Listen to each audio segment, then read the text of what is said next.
2 Samuel chapter 2. It happened after this that David inquired of the Lord, saying, Shall I go up to any of the cities of Judah? And the Lord said to him, Go up. David said, Where shall I go up? And he said, To Hebron. So David went up there, and his 2 wives also, Ahinoam the Jezreelitess, and Abigail the widow of Nabal the Carmelite. And David brought up the men who were with him, every man with his household, so they dwelt in the cities of Hebron. Then the men of Judah came, and there they anointed David king over the house of Judah. And they told David, saying, The men of Jabesh Gilead were the ones who buried Saul. So David sent messengers to the men of Jabesh Gilead, and said to them, You are blessed of the Lord, for you have shown this kindness to your Lord, to Saul, and have buried him. And now may the Lord show kindness and truth to you. I also will repay you this kindness, because you have done this thing. Now therefore, let your hands be strengthened, and be valiant, for your master Saul is dead, and also the house of Judah has anointed me king over them. But Abner the son of Ner, commander of Saul's army, took Ishbosheth the son of Saul, and brought him over to Mahanaim, and he made him king over Gilead, over the Asherites, over Jezreel, over Ephraim, over Benjamin, and over all Israel.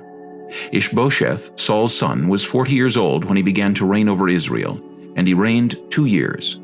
Only the house of Judah followed David. And the time that David was king in Hebron over the house of Judah was 7 years and 6 months. Now Abner the son of Ner, and the servants of Ishbosheth the son of Saul, went out from Mahanaim to Gibeon.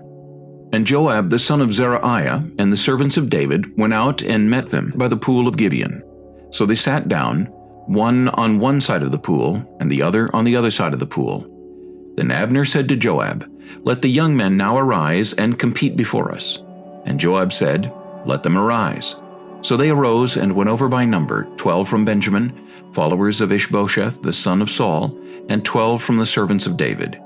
And each one grasped his opponent by the head, and thrust his sword in his opponent's side, so they fell down together. Therefore that place was called the Field of Sharp Swords, which is in Gibeon.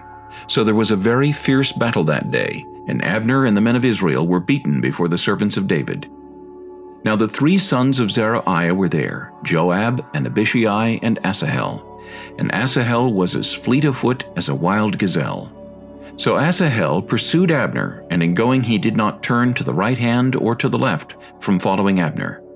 Then Abner looked behind him and said, Are you Asahel? He answered, I am. And Abner said to him, Turn aside to your right hand or to your left, and lay hold on one of the young men, and take his armor for yourself. But Asahel would not turn aside from following him. So Abner said again to Asahel, Turn aside from following me. Why should I strike you to the ground? How then could I face your brother Joab? However, he refused to turn aside. Therefore Abner struck him in the stomach with the blunt end of the spear, so that the spear came out of his back, and he fell down there and died on the spot.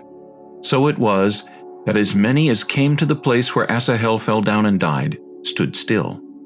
Joab and Abishai also pursued Abner, and the sun was going down when they came to the hill of Ammah, which is before Giah, and by the road to the Wilderness of Gibeon.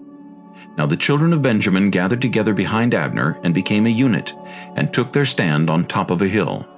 Then Abner called to Joab and said, Shall the sword devour forever? Do you not know that it will be bitter in the latter end? How long will it be then until you tell the people to return from pursuing their brethren? And Joab said, As God lives, unless you had spoken, surely then by morning all the people would have given up pursuing their brethren. So Joab blew a trumpet, and all the people stood still and did not pursue Israel any more, nor did they fight any more. Then Abner and his men went on all that night through the plain, crossed over the Jordan, and went through all Bithron, and they came to Mahanaim.